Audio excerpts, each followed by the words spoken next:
Bon, gloire à Dieu. Est-ce que vous avez été bénis ce matin? Merci Seigneur. J'aimerais que, avant qu'on continue avec le message, on puisse prier un instant et remercier le Seigneur pour ce temps qu'on va passer en sa présence.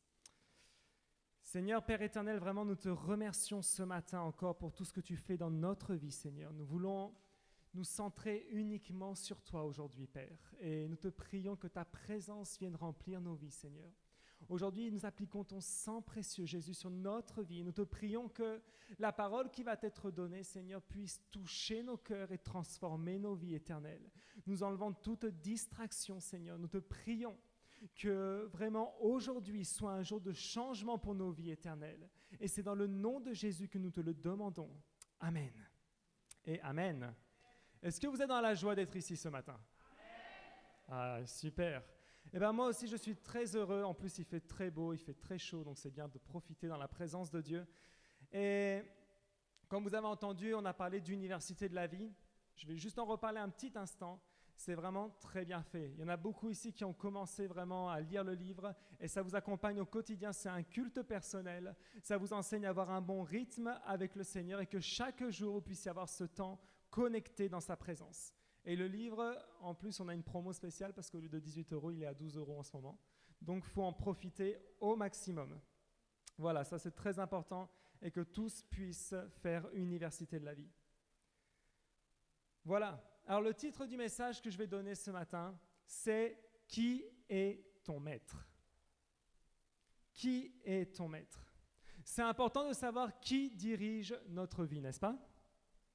Alors, pour certaines personnes, ce qui dirige leur vie, c'est l'argent. Pour d'autres, ça peut être le sport. Pour d'autres, ça peut être un tas d'autres activités, la musique, plein de choses. Mais c'est important de savoir qui dirige réellement notre vie. Savoir qui vraiment est là pour nous accompagner au quotidien. Et j'aimerais qu'on puisse lire dans le psaume 91, versets 9 à 11. Le psaume 91, alors je vous laisse préparer vos Bibles et ouvrir vos portables ou vos Bibles. Ou les tablettes également. Psaume 91, versets 9 à 11. Où il est dit: oui, tu es mon refuge éternel. Tu fais du Très-Haut ta retraite. Aucun mal ne t'arrivera. Aucun fléau n'approchera de ta tente, car il donne les ordres à ses anges de te garder dans toutes tes voies. Je vais le relire une deuxième fois. Oui, tu es mon refuge éternel. Tu fais du Très-Haut ta retraite. Aucun mal ne t'arrivera. Aucun fléau n'approchera de ta tente, car il donne des ordres à ses anges de te garder dans toutes tes voies. Amen. Regardez que c'est intéressant de voir cette parole. La première chose qu'il est dit, c'est « Oui, tu es mon refuge éternel ». Oui, tu es mon refuge éternel. Et poursuivi de cette question qui dit « Tu fais du Très-Haut ta retraite ?» Là, c'est la grande question. Est-ce que tu fais du Très-Haut ta retraite? Souvent, il faut dire que dans la vie, parfois, on a des moments où on stagne, n'est-ce pas? On a l'impression qu'on n'arrive pas à avancer. Mais c'est tellement dommage parce qu'avec Dieu, on peut avancer constamment. D'ailleurs, la vie avec Dieu doit être une vie qui nous mène à avancer tout le temps. On ne peut pas rester et stagner. Tu sais, n'importe quel être vivant sur cette terre, s'il stagne, c'est qu'il est mort. Je ne sais pas si tu as déjà eu l'expérience. Est-ce que quelqu'un a déjà eu un poisson rouge ici? Et quand tu te réveilles un beau matin, le poisson se met à flotter. S'il se met à flotter et qu'il ne bouge plus, j'ai une mauvaise nouvelle à t'annoncer, c'est qu'il est mort. C'est fini. Le poisson rouge est fini parce qu'il s'est mis à stagner. Stop, il ne bouge plus. Et tu sais, l'être humain, c'est un peu la même chose. L'être humain est fait pour avancer, est fait pour conquérir. L'être humain, lorsque Dieu a créé l'homme et la femme dans le jardin d'Éden, qu'est-ce qu'il a dit? Il a donné un ordre à l'homme. C'était de prendre soin de tout le reste de la création. Il devait s'occuper du jardin. Il ne devait pas rester assis toute la journée, la main gauche dans la poche et la main droite sur la télécommande. Et peut-être de temps en temps, il met pause parce que tu sais, aujourd'hui avec les box, ce qu'il y a de génial, c'est que si tu rates ton programme, tu mets pause ou tu l'enregistres. Et là, tu mets pause et tu commences à dire « Ah, Seigneur, s'il te plaît, aide-moi. » Ça, je ne crois pas que ça soit de faire de l'Éternel notre retraite. Ce n'est pas ça. Parce que si tu fais ça, en réalité, ça s'appelle de la religiosité. Tu te donnes bonne conscience d'avoir un tout petit temps avec le Seigneur. Tu sais, s'il y a des gens sont fiancés ici? Non? Est-ce qu'il y a des gens qui sont mariés? Ah, il y a des couples mariés quand même. Avant de te marier, tu as dû conquérir l'autre personne, n'est-ce pas? En lui achetant des fleurs que peut-être tu ne lui achètes plus, donc c'est une piqûre de rappel. En lui écrivant des longs messages. Tu sais, à l'époque où on payait SMS par SMS, on devait abréger pour éviter de payer le deuxième SMS et tout ça. Ou des fois, on sautait même des mots parce qu'on se disait, c'est pas grave, il va comprendre. Mais peu importe, tu dépensais tout l'argent du monde et même ceux de tes parents pour pouvoir être avec cette personne. Et tu faisais absolument tout pour que, peu importe la fatigue, peu importe l'effort à faire, tu étais là. Et c'est comme ça que tu as pu arriver jusqu'au mariage. Et c'est comme ça que tu vas continuer pendant ton mariage. Et c'est comme ça que ça dure. Mais combien de fois avec le Seigneur, on ne fait même pas un tout petit peu de ce qu'on faisait avec une personne? On ne lui envoie même pas un petit message. On ne prend pas le temps de le connaître. Et tu sais, si tu veux voir que Dieu agisse, parce que la promesse, elle est grande, il est quand même écrit qu'aucun mal ne t'arrivera. Je pense qu'ici, personne ne désire la douleur, n'est-ce pas?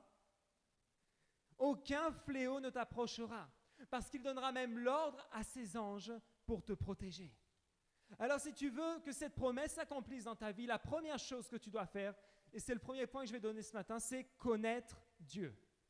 Connaître Dieu. Apprendre à le connaître. Et tu vas apprendre à le connaître en regardant sa parole, en te nourrissant non pas seulement une fois par semaine, mais c'est quelque chose de quotidien dans ta vie. Si tu veux que Dieu soit ton maître, si tu veux que ta vie change véritablement, tu dois connaître Dieu. Tu sais, c'est comme tout dans la vie. Si tu as un bon gouvernement dans un pays, ce qui arrive très rarement, la nation se porte bien. Si tu as un mauvais gouvernement, avec beaucoup de corruption, la nation se porte mal et donc toi-même, tu vas mal quelque part. Eh bien, si celui qui est à la tête de ta vie, à la tête de ton foyer, ce n'est pas le Seigneur, il y a de fortes chances qu'il y ait une autre personne à la tête. Et à mon avis, cette autre personne, tu n'aimerais pas l'avoir à la tête de ton foyer, n'est-ce pas? Parce que c'est soit l'un, soit l'autre. Soit c'est l'ennemi qui va prendre le contrôle, soit c'est le Seigneur. Et ce qui est bien, c'est qu'avec le Seigneur, tu n'es pas censé perdre le contrôle, justement. Il maintient tout sous son propre contrôle et c'est toujours pour ton bien. La Bible nous dit que la volonté de Dieu est bonne, agréable et parfaite. Et que toute chose concourt au bien de ceux qui aiment Dieu. Amen. Je répète souvent ce verset parce que c'est marqué toutes choses, même les choses difficiles. Mais toutes choses concourent au bien de ceux qui aiment Dieu. Alors, si tu veux connaître Dieu, tu n'as qu'une solution, c'est de s'approcher de lui. Et c'est marqué dans Jean 14, verset 7. Jean 14, verset 7, où il est dit: si vous me connaissez, vous connaîtriez aussi mon Père. Et dès maintenant, vous le connaissez et vous l'avez vu. C'est Jésus qui parle. Jésus est en train d'annoncer quelque chose d'incroyable. Si tu connais Jésus, tu connais le Père. Si tu connais l'œuvre de la croix, si tu as vécu cette révélation, tu vas connaître ton Père. Amen. Est-ce que tu as envie de le rencontrer ce matin? Alors la meilleure solution, c'est d'avoir une rencontre avec Jésus directement. La semaine dernière, on a parlé de comment Jésus a versé jusqu'à la dernière goutte de son sang, que son côté même a été percé, que de là a jailli du sang mêlé avec de l'eau, ce qui signifiait bien qu'il avait versé tout son sang. Et son cœur même a explosé. Alors je ne sais pas si vous vous rendez compte, mais comme on disait la semaine dernière, Jésus a versé son sang et Jésus l'a versé même pour que tu sois guéri de tes blessures les plus profondes. Combien de fois nos émotions sont tellement trompeuses? Comme je dis souvent, on interprète si mal les choses. Mais quand on est guéri, on n'interprète pas mal. Je partageais vendredi avec une cellule un message sur la femme samaritaine. Vous connaissez tous à peu près l'histoire de la femme samaritaine. Et ceux qui ne la connaissent pas, je vais la raconter de toute façon. Donc, vous la connaîtrez. Mais la femme samaritaine a vécu une expérience extraordinaire avec Jésus. On a vu que cette femme-là qui s'approchait, déjà elle était seule. Elle s'approchait près de ce puits pour prendre de l'eau pour elle et Jésus commence à lui parler. Et la première chose que cette femme dit à Jésus, c'est: pourquoi tu me parles? Parce que toi tu es un juif et moi je suis samaritaine. Et pour ceux qui ne le savent pas, les juifs n'avaient jamais de relation directe avec des Samaritains parce qu'ils n'étaient pas considérés comme eux. Ils étaient considérés comme un peuple étranger. Ils ne faisaient pas partie de l'élite du peuple de Dieu. Et quand vous lisez la Bible, vous comprenez que le peuple de Dieu ne se mélangeait pas avec les autres. Du moins, c'était ce qui était demandé de la part du Seigneur. Donc un Samaritain n'avait rien à faire avec un Juif. Et là, Jésus s'approche et commence à lui parler. Et cette femme, tout de suite, elle se sentait mal à l'aise. Pourquoi? Parce que l'image qu'elle avait d'elle-même n'était pas la meilleure. Elle se sentait bien inférieure et bien incapable d'avoir cette conversation avec Jésus. Mais Jésus ne s'arrête pas là. Jésus lui demande de lui servir de l'eau. Alors en plus de ça, on se rend compte que Jésus parle avec une personne qui est normalement au niveau de la société de l'époque. Il ne devrait pas parler avec elle. Mais en plus, il lui offre l'opportunité de servir. Et derrière ça, il s'occupe de sa famille même et de ses émotions. Parce qu'à un moment donné, il lui dit quoi? Il dit, bon, écoute, j'ai quelque chose à te donner. De l'eau avec laquelle tu n'auras plus jamais soif. Mais d'abord, va chercher ton mari. Et là, cette femme, je ne sais pas de quelle couleur elle est devenue. Si elle est devenue très pâle, si elle s'est dit, aïe, aïe, aïe, aïe. Et là, elle commence à lui dire, bon, il y a un problème. Je n'ai pas de mari. Et là, Jésus lui dit, oui, tu fais bien de dire ça, effectivement. Parce que déjà, tu en as eu 5. Aïe. Là, c'est l'affiche. Et en plus, le 6e, là, c'est même pas ton mari. Imaginez un peu la scène. Comment cette personne a dû se sentir. Aïe, je suis découverte. Mais il dit, c'est pas grave. Peu importe. Et là, cette femme est en train de vivre une guérison extraordinaire dans sa vie. Pourquoi? Parce que Jésus avait touché le point qui faisait mal. Jésus avait commencé à faire un traitement avec elle pour lui dire, je ne te juge même pas sur ton passé. Parce qu'à l'époque, vous savez très bien comment c'était. À l'époque, lorsque une femme était mariée avec un homme, déjà la plupart du temps, c'était des mariages un petit peu arrangés, même beaucoup. Mais quand elle était mariée, c'était pour la vie. Sauf si l'homme disait, tu ne conviens pas. Donc il prenait sa femme par le bras, il l'amenait jusqu'à chez ses beaux-parents et lui disait, je vous la rends. Imaginez l'humiliation pour la famille. L'homme dit ciao, il faisait une lettre de divorce et c'était fini. Le mariage était fini. Alors ça s'était produit 5 fois. Et le 6e n'a même pas essayé. Il dit non, autant si tu veux partir, que tu partes directement, je vais pas. Imaginez un peu la scène, cette femme était couverte de honte. Pourtant Jésus à ce moment-là se révèle à sa vie et d'elle-même, elle commence à dire, j'ai compris, tu es le Messie, tu es le Christ. Et dès qu'elle a compris cela, ses yeux se sont ouverts et elle est allée prêcher dans sa ville en annonçant que Jésus était le Christ et qu'il fallait que tout le monde vienne à sa rencontre. Et à partir de là, la ville de la Samarie a été sauvée. Je ne sais pas si tous, en tout cas, mais beaucoup sont venus voir Jésus et ont commencé à parler avec Jésus. Et on dit à cette femme, non seulement on croit parce que tu nous as parlé, mais en plus parce qu'il nous a parlé, on s'est rendu compte que cet homme-là n'était pas comme les autres. Imaginez ça, une femme qui était sûrement connue de toutes pour avoir une vie dans le désordre complet. Jésus l'a restaurée complètement, lui a donné le salut, l'opportunité de servir et de sauver des âmes. Amen. Alors tu sais, ce matin, si tu apprends à connaître ton Dieu, tu te rendras compte d'une chose, c'est que ton Dieu t'aime d'un amour infini et qu'il ne regarde pas tes erreurs du passé, qu'il ne regarde pas qu'est-ce que tu as fait de si mauvais, mais qu'aujourd'hui, il n'a qu'une envie, c'est de restaurer complètement ta vie et te donner l'opportunité de le servir à 100%. Donc c'est là l'importance d'avoir une vraie relation avec le Seigneur. Si tu n'as pas de relation avec ton Dieu, si tu ne prends pas du temps pour le connaître personnellement, à quel moment tu vas te rendre compte qu'il a quelque chose d'extraordinaire pour toi? Parce que, tu sais, de manière générale, l'ennemi ne perd pas son temps. Il ne perd pas son temps pour la culpabilité. Il ne perd pas son temps pour t'humilier. Mais en tout cas, Jésus, lui, il a prévu une solution de secours. Va le rencontrer. Cherche sa présence. Tu sais, il n'y a rien de tel. Quand tu veux rencontrer une personne, qu'est-ce que tu fais en général? Tu lui donnes quoi? Un rendez-vous, n'est-ce pas? C'est le plus simple. Tu lui envoies un petit message, ou tu lui passes un coup de téléphone, et tu lui donnes un rendez-vous. Donne-lui un rendez-vous au Seigneur, dans ta chambre, tranquillement le soir. Va lui parler. Demande-lui qu'il se révèle à ta vie.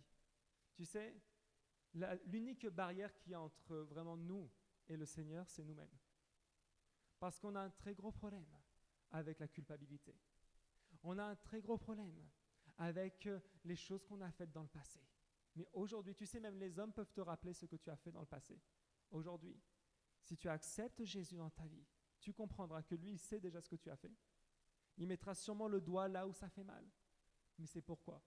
C'est pour désinfecter la plaie et que tu puisses vivre une vie différente. Amen. Connaître Dieu, c'est quelque chose de profond. Connaître Dieu, ce n'est pas une religion. Beaucoup de fois, on parle de religion, on parle de cérémonie religieuse, on parle de la messe. Mais tu sais quoi? Le Seigneur n'a jamais inventé la messe. Dieu ne veut pas des gens qui viennent juste comme ça et repartent sans rien.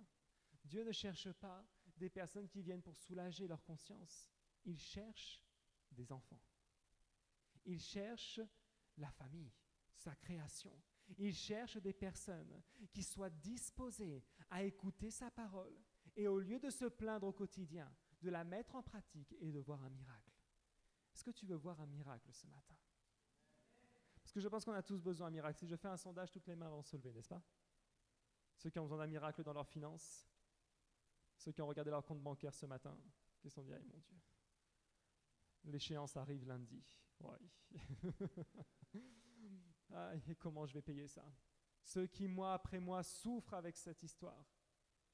Ceux qui, peut-être, ont un souci dans leur santé et que ça fait des années. Souvenez-vous de cette femme qui avait cette perte de sang pendant 12 ans. 12 ans, 12 longues années. Et en plus de ça, elle était fauchée parce qu'elle a dit qu'elle avait dépensé tout son argent pour les médecins. Il ne restait qu'une seule solution, une rencontre directe avec Jésus. Une seule rencontre était suffisante. Et elle a juste touché le bord de son vêtement et la guérison est venue immédiatement. Amen.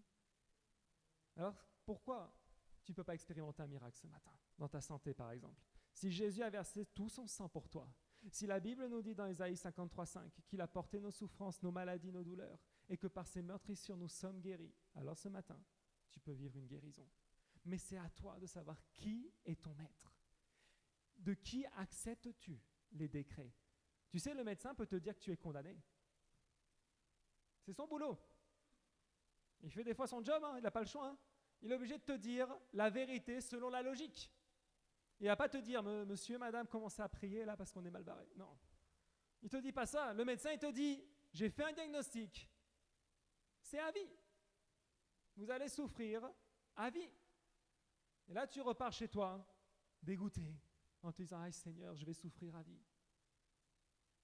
Pourquoi tu racontes ça au Seigneur? Pourquoi tu lui dis ce genre de discours? Tu crois qu'il n'a pas entendu le décret? Maintenant, c'est à toi de changer ça dans la prière. C'est à toi de dire, ok, le médecin, il annonce quelque chose. Mais qui est le meilleur médecin? Qui a même inventé la médecine? Si ce n'est pas le Seigneur. Alors, est-ce que celui qui a inventé la médecine et qui permet à l'homme de découvrir des choses tous les jours, est-ce qu'il ne peut pas faire un miracle? Ça, c'est la question qu'il faut se poser. Ne dis pas, ah Seigneur, je vais souffrir à vie. Mais dis-lui, non Seigneur, maintenant tu vas changer les choses et tu vas montrer à ce médecin qui a une autre solution. Si tu aimes la médecine alternative avec des plantes, tu aimeras la médecine meilleure avec le Seigneur. Tu verras, ça marchera beaucoup mieux. Tous ces trucs-là, ça ne va rien. Mets-toi une chose en tête. Commence à prier et à décréter que les choses vont changer dans ta santé. Que peu importe ce que t'a dit le médecin, lui, il a fait son job. Maintenant, permets que Jésus fasse son travail dans ta vie. Amen. Alors, si tu veux voir un miracle, même dans ton foyer, peut-être lorsque tu rentres sans arrêt chez toi, tu te prépares à la dispute. Parfois, on est comme ça. On rentre le soir à la maison, ou on se réveille le matin, et on se prépare à se battre et à se disputer. Combien de fois on va à l'église, et dans la voiture, on serre les dents. Celui-là, il m'énerve. Il a gâché ma journée. J'en ai marre. Arrête de proclamer ces paroles. Et vas-y plutôt dans la joie, tu verras, ça ira mieux. Tu verras que tu te sentiras beaucoup mieux. Si le Seigneur est le maître de ta vie, tout ira bien. Amen. Tout ira beaucoup mieux. Le deuxième point que je vais donner, on va parler de chercher la volonté de Dieu. Chercher sa volonté. Et là, je vais parler d'un homme qui s'appelle Néhémie. Néhémie, lui, il a eu un cœur de faire quelque chose de très spécial. Cet homme-là, alors que le peuple d'Israël avait été emmené captif à Babylone, à un moment donné, il prend des nouvelles de Jérusalem et des gens qui y vivent. Et là, on lui apporte d'excellentes nouvelles en lui disant la ville est détruite, les gens vivent dans la misère, c'est la grosse galère là-bas. C'est ce qu'il reçoit comme nouvelle. Et cet homme était celui qui apportait la coupe au roi, donc il avait ce bon poste. Il avait ce bon job, ce bon travail, ce bon salaire. Il était confortable, Néhémie. Mais il a décidé, à un moment donné, de changer les choses. Et là, il a dû se mettre en prière et chercher la volonté de Dieu. Et je vais lire dans Néhémie chapitre 2, du verset 4 au verset 6. Néhémie chapitre 2, verset 4 au verset 6, où il est dit « Le roi m'a demandé, que voudrais-tu ? J'ai alors prié le Dieu du ciel et répondu au roi, si tu le juges bon, et si moi, ton serviteur, j'ai obtenu ta faveur, j'aimerais que tu m'envoies en Juda, vers la ville qui abrite les tombeaux de mes ancêtres, pour que je la reconstruise. Le roi et la reine, assis à ses côtés, m'ont alors demandé, combien de temps ton voyage durera-t-il, et quand serais-tu de retour ? Ainsi le roi s'est montré disposé à me laisser partir, et je lui ai indiqué un délai. » Regardez là ce qui se passe, c'est vraiment intéressant. Parce que Néhémie s'est humilié devant Dieu juste avant, ça c'est l'épisode précédent. Il arrive devant le roi, la Bible nous dit qu'il faisait une tête comme de malade. Et le roi s'est dit, il y a un problème avec toi. Qu'est-ce qui se passe ? Et là Néhémie lui ouvre son cœur. Néhémie commence à parler avec le roi et lui dire, j'ai besoin d'un service. Alors je ne sais pas si vous vous rendez compte du service qu'il demandait. Parce qu'à l'époque, s'occuper du roi de cette manière, de lui apporter la coupe, était quelque chose d'extrêmement honorable. Ce n'était pas n'importe qui. Il fallait que ce soit une personne de confiance. Il fallait que ce soit une personne qui soit droite. Parce que si ce n'était pas une personne de confiance, imaginez un peu ça, il empoisonnait la coupe du roi, le roi mourait et c'était fini. Et là, on faisait un coup d'État. Donc il fallait que ça soit quelqu'un correct. Imaginez, ce n'était même pas quelqu'un du propre peuple de ce roi. C'était un Israélite. Un déporté qui s'occupait de ça. Alors imaginez un peu la confiance que le roi avait en lui. Et là, il est en train de lui dire, roi, je ne vais plus pouvoir te servir ta coupe, il faudra choisir quelqu'un d'autre. Imaginez un peu ce casse-tête, de se dire, waouh, où est-ce que je trouve un remplaçant maintenant ? En qui j'ai confiance ? Mais le roi s'est dit, ok, tu vas aller accomplir ce que Dieu t'a mis à cœur, mais tu vas me donner un délai. Et j'aime beaucoup cette partie-là en réalité, la partie du délai. Tu sais, c'est bien beau de dire, un jour Dieu va agir dans ma vie.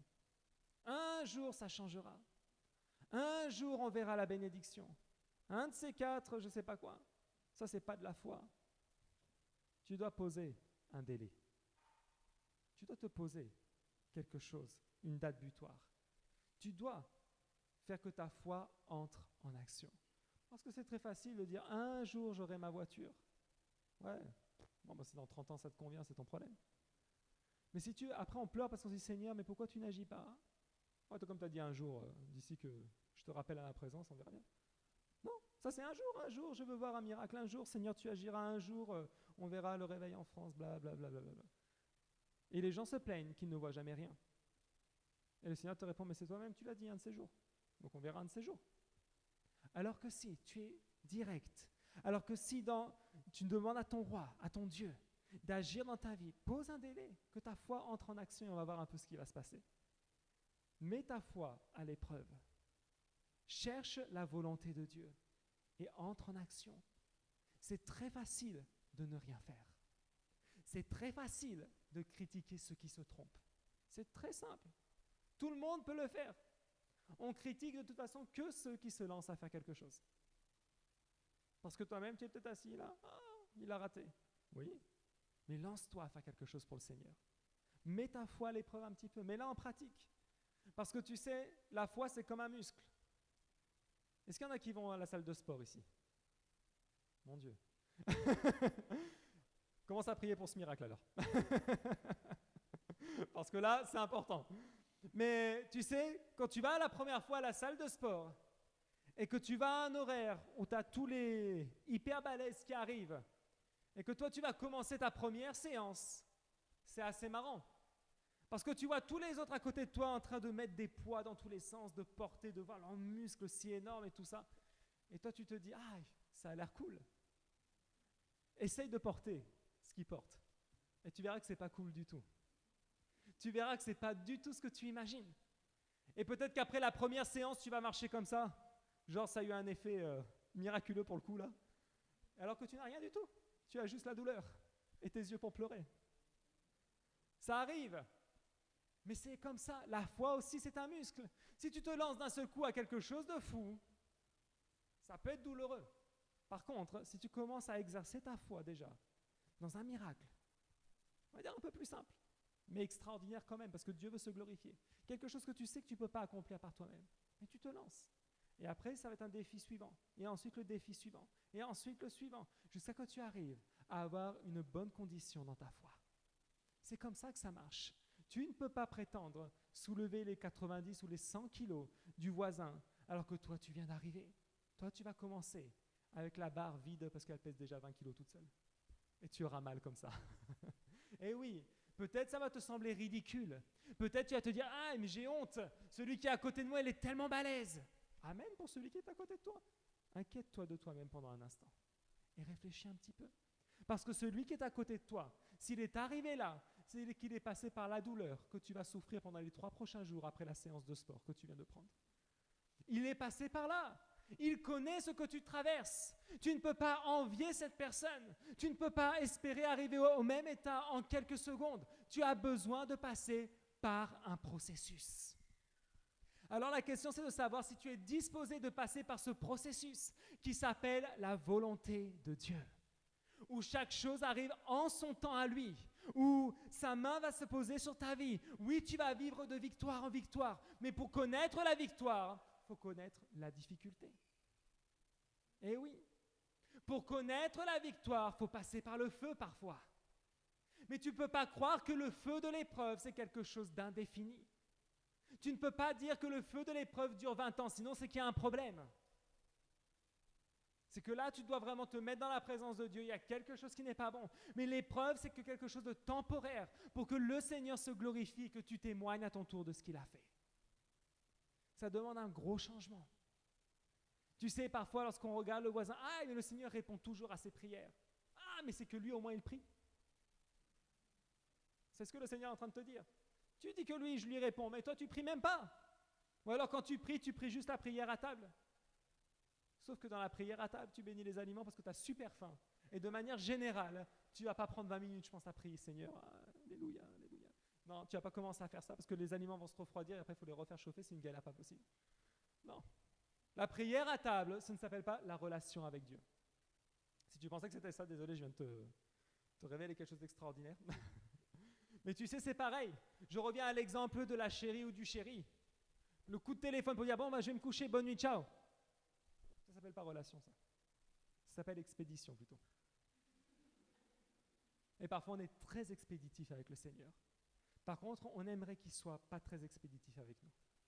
Alors, c'est le problème. C'est que Dieu cherche des enfants. Et je pense que pour ceux qui sont parents ici, c'est jamais agréable quand l'enfant te dit même pas bonjour. Tu sais, quand il rentre et qu'il monte directement à la chambre, si la chambre est en haut, sinon au rez-de-chaussée, peu importe, et qu'il te salue même pas, qu'il t'ignore complètement. Imagine un peu la scène, quoi. Que l'enfant qui vit chez toi, que tu nourris, que tu lui payes absolument tout, que tu as changé les couches, que tu as tout fait pour lui, ne te dit même pas bonjour. Par contre, quand le voisin ou la voisine vient frapper à la porte, oh, comment ça va? Oh là là, je suis heureux de te voir. Et toi, tu es là, tu te dis, non mais attends, il ne m'adresse jamais la parole. Même si je pars 3 semaines en vacances, il s'en fiche. Au contraire, il a la maison pour lui tout seul, il est heureux. Comment tu te sens? Tu te sentirais mal, n'est-ce pas, en tant que parent? Là, imagine ton père qui est obligé d'attendre le dimanche à 10h pour que tu puisses venir un peu chanter à l'église. Imagine ce qu'il ressent, lui, lorsqu'il est obligé d'attendre le dimanche, espérer que tu puisses élever ta prière et ne pas bâiller le dimanche matin. Oh, alléluia, Seigneur. Ouf, quel culte. Imagine ton père, comment il se sent. Et au moment de l'épreuve, « Aïe, Seigneur, je ne comprends pas. Pourquoi tu n'agis pas ?» Le Seigneur aurait beaucoup de choses à nous dire. Genre, pardon, pourquoi j'agis pas? Ou quoi? De quoi tu parles? Tu ne m'as jamais invité chez toi, alors pourquoi j'agirais? L'enfant vient juste pour te réclamer l'argent de poche et c'est tout? Ça serait douloureux, n'est-ce pas? Ne faisons pas ça avec le Seigneur. Cherchons sa volonté, parce qu'il veut faire de grandes choses. Néhémie a dû apprendre à chercher la volonté de Dieu, a dû demander la permission au roi et lui donner un délai, alors qu'il ne savait pas du tout combien de temps ça allait lui prendre cette histoire.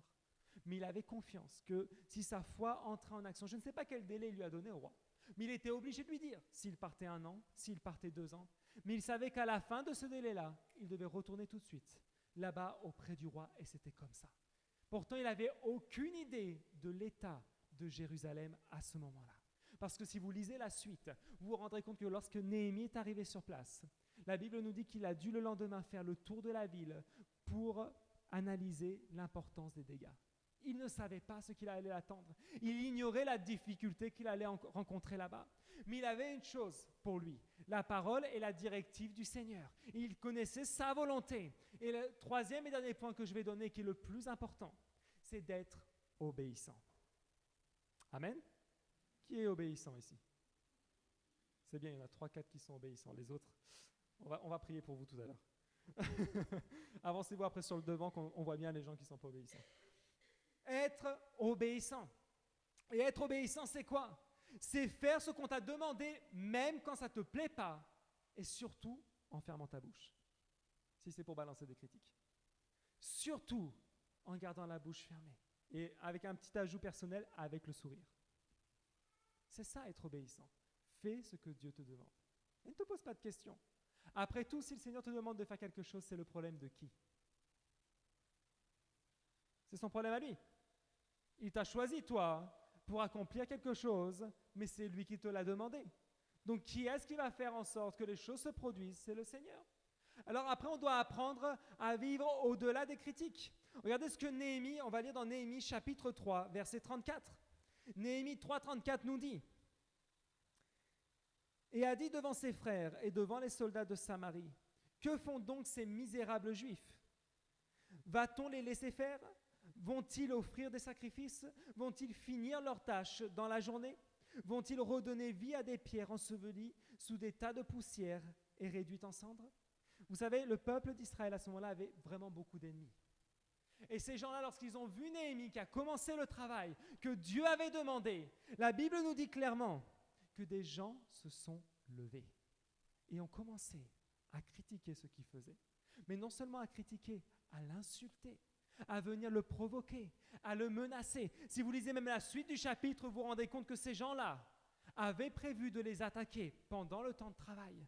Et la Bible nous dit que pendant que d'un côté, ils travaillaient à monter la muraille, de l'autre, ils avaient la main sur l'épée. Ils devaient travailler en remontant la muraille et de l'autre côté, tenir les armes, parce qu'à tout moment, les ennemis du peuple de Dieu allaient entrer en action pour les tuer. Merci Seigneur, je ne pense pas qu'on t'ait menacé de mort, n'est-ce pas? Du moins ce matin, on ne t'a pas menacé de mort, je ne pense pas. Mais une chose est certaine, c'est que peu importe ce qu'on peut te dire ou ce que tu peux vivre, ce n'est pas une raison pour être désobéissant à la volonté de Dieu. Ce n'est pas une raison pour faire que Dieu lui-même ne soit plus le maître de ta maison. Ce n'est pas une raison. Néhémie a été menacé de mort. Des lettres ont été écrites au roi pour dire ce que Néhémie faisait de soi-disant incorrect et pour surtout rappeler les erreurs du passé. Vous savez ce qu'ils faisaient ces gens-là? Ils disaient au roi, dans le passé, ce peuple était un peuple rebelle.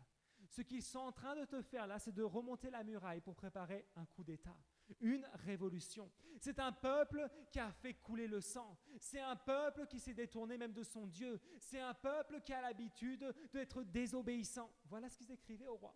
Et le roi lisait la lettre. Alors qu'il venait d'envoyer Néhémie, il se disait, waouh, dans quelle galère je me suis mis. Imaginez un peu la scène. C'était du sérieux là. Et Néhémie était menacé de mort. Mais la seule chose qu'il faisait, à chaque fois que l'ennemi venait frapper à sa porte, à chaque fois que les gens criaient contre lui, il se mettait comment? Dans la présence de Dieu. Il se mettait dans la présence de Dieu. Et il disait au Seigneur, écoute, c'est à toi de gérer maintenant. C'est toi qui vas porter les difficultés. C'est toi qui vas porter les fardeaux. C'est toi, Seigneur, qui vas te mettre là. Et c'est toi qui vas m'aider et me secourir maintenant. Bien sûr, la foi sans action, elle ne sert à rien, n'est-ce pas? Vous êtes tous au courant que la foi, si on n'agit pas, ça ne sert à rien. Donc bien sûr, ils se sont organisés. Et chacun devant sa maison montait la muraille qui lui correspondait. Chacun faisait le boulot. Il n'est pas dit qu'une partie faisait le boulot et pendant que les autres se reposaient, non. Il est dit que tous ensemble, ils se mettaient au travail pour l'œuvre du Seigneur. Tu sais, si ton maître, c'est le Seigneur, il va falloir te mettre au travail pour son œuvre. Amen. Et tu vas porter du fruit. tu vas porter du fruit. Il n'y a aucun souci pour ça. Le fruit, il est là. Tu verras que les choses se font, mais tu ne peux pas rester les bras ballants. Ça, ce n'est pas possible. Tu ne peux pas rester là en espérant que Dieu agisse de manière surnaturelle, sans toi-même entrer dans l'action. Ça, c'est quelque chose de très important. Qui est ton maître? Qui dirige ta maison? Est-ce que quand tu rentres chez toi, le nombre de distractions est si important que tu ne peux même pas prendre du temps pour que la présence du Seigneur remplisse ton foyer? Tu sais, je pense qu'on a tous besoin de remettre sa vie en ordre. Le travail ne fait pas tout. L'argent ne fait pas tout. Il y a beaucoup de choses qui sont aussi importantes. Il faut savoir prendre soin de sa famille. Il va falloir prendre soin de son entourage et prendre soin de l'œuvre du Seigneur aussi. Vous savez, dans une journée, on a 24 heures. Et croyez-moi qu'en 24 heures, on peut faire beaucoup de choses en réalité. Une fois, dans la formation de leader à Cap Destiné, on s'est amusé à faire un petit planning. Le planning de la semaine. Et dans cette semaine, on regardait le nombre d'heures et on commençait à établir. Dans une semaine, il y a tel nombre d'heures. Alors, je ne sais plus combien c'était en nombre d'heures. Il suffit de faire 24 fois 7. Je ne sais pas si quelqu'un est bon en maths. Mais en tout cas, si tu le fais, et après tu commences à te dire, je mets combien d'heures dans les transports? Je mets combien d'heures dans le travail? Je mets combien d'heures à rien faire? Je mets combien d'heures à faire à manger? Et tu te rendras compte que si tu te mets à organiser tes journées de manière différente, étonnamment, tu peux faire un tas de choses. Amen. Donc tu peux servir le Seigneur sans aucun problème. Mais ce matin, tu dois remettre aux commandes la présence de Dieu. Est-ce que tu veux voir ton foyer être transformé? Est-ce que tu as envie de voir des changements aujourd'hui? Tu ne peux pas repartir de la même manière que tu es venu. Ce n'est pas possible. Il faut vivre un changement ce matin. Amen. On va se lever, on va commencer à prier.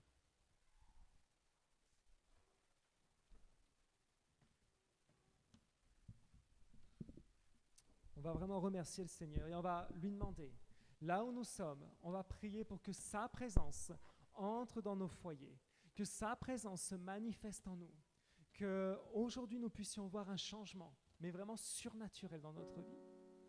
Et on va fermer nos yeux, on va prendre ce temps de prière.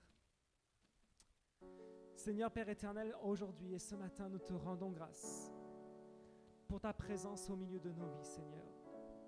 Ce matin, nous te prions là où nous sommes pour que tu rentres dans notre vie une nouvelle fois, pour que tu viennes dans nos foyers une nouvelle fois ce matin. Seigneur, je te prie aujourd'hui, tu connais chaque personne présente dans ce lieu. Tu connais vraiment la vie de chacun, le cœur de chacun. Et peut-être pendant très longtemps, des personnes se sont éloignées de toi. Peut-être ça fait un moment que tu n'as pas eu une prière véritable avec le Seigneur.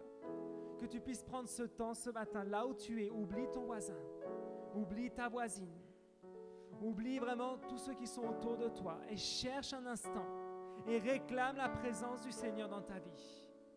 Réclame que ce matin, il puisse intervenir puissamment en toi. Aujourd'hui, Seigneur, nous te réclamons dans nos vies. Nous réclamons que le sang précieux de Jésus coule sur nous ce matin. Nous lave et nous purifie. Que aujourd'hui, Seigneur, ton sang précieux se manifeste. Tu sais, si tu as besoin de te repentir maintenant, repens-toi. Si tu as besoin vraiment qu'il y ait un changement dans ta vie, réclame ce changement. Élève ta voix ce matin. Que vraiment tu puisses prier et te mettre devant sa présence. Seigneur, aujourd'hui, nous ne prêtons plus attention à aucune distraction. Mais ce matin, Seigneur, nous te réclamons dans notre vie éternelle. Nous réclamons le changement, Père. Nous réclamons que ta présence, Seigneur, intervienne en nous. Tu sais, ce matin, on a pris ce chant. On réclamait le Dieu de miracles. Si tu veux voir un miracle aujourd'hui, invite le Seigneur à entrer dans ton cœur, à entrer dans ta vie et à expérimenter un véritable changement aujourd'hui dans le nom de Jésus. Seigneur, ce matin, nous t'ouvrons nos cœurs et nous te supplions, Seigneur, agis ce matin. Réclame que le sang de Jésus coule sur toi. Réclame que son sang précieux te lave de tout péché. Visualise clairement comment sur la croix Jésus a tout donné.